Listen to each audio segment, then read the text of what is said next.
I am here to answer the question provided in the canvas for the last task of compassion. The question is, you are to explain what compassion is in your own words, how this is expressed in the care for the environment and others, and what is the role of communal discernment in making PU and the world a more compassionate place.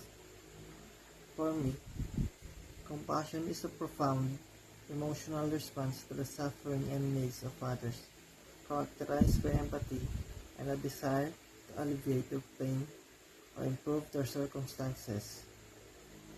It involves recognizing the struggles that others face and feeling a genuine sense of concerns for their well-being.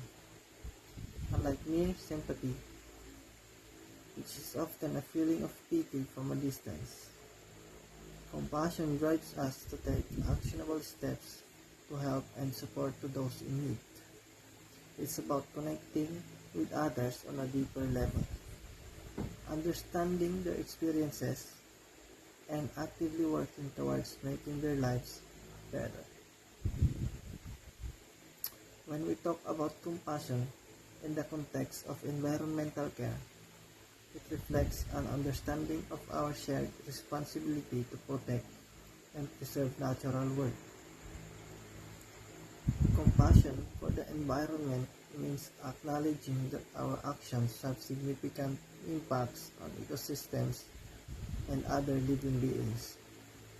It entails recognizing that the health of the planet affects all forms of life and that we have a moral obligation to act in ways that promote environmental sustainability and justice. For example, compassionate environmental stewardship might involve adopting practices that reduce pollution, conserve natural resources, and promote biodiversity. It could include advocating for policies that address climate change, supporting conservation efforts, and making lifestyle choices that minimize ecological harm. By acting with compassion towards the environment, we contribute to a healthier planet, which ultimately benefits all living organisms and future generations. Similarly, compassion in caring for others manifests in various forms. It involves understanding and responding to the needs of individuals and communities with kindness and practical support.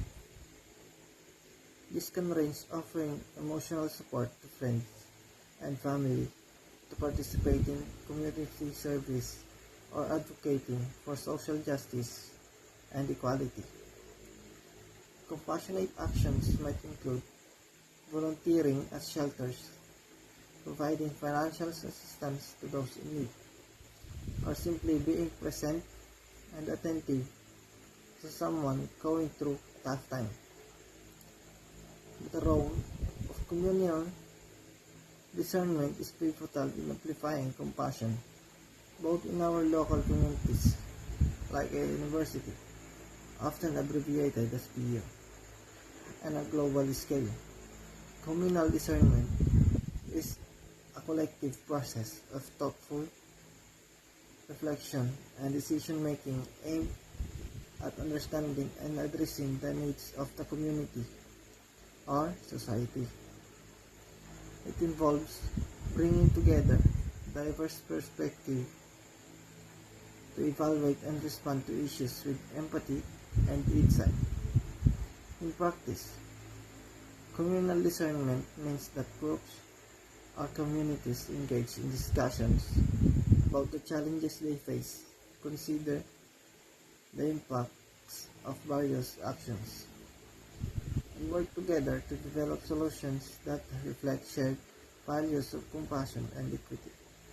For instance, a university might engage in communal discernment when designing policies to support students from marginalized backgrounds, or when developing initiatives to reduce its carbon footprint.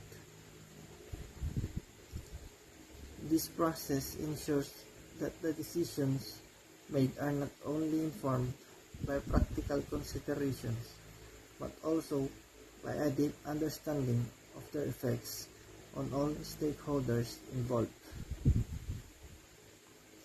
On a larger scale, communal discernment can help address global issues such as climate change, poverty, and social inequality by fostering inclusive dialogue and collaboration among governments, organizations, and communities. It's possible to create more compassionate and effective strategies for tackling these challenges. Communal discernment helps ensure that diverse voices are heard, leading to more equitable and empathetic solutions that reflect the collective needs and aspirations of people worldwide. In summary, compassion is about empathetically responding to the needs and suffering of others and taking actions to alleviate that suffering. It is expressed in how we care for the environment and for individuals, reflecting a deep-seated concern for the well-being of all life. Communal discernment plays a crucial role in fostering a more compassionate world by enabling collective reflection and decision-making that prioritize sympathy and equity. Through this process, communities and societies can work together to create a more supportive and just world for everyone.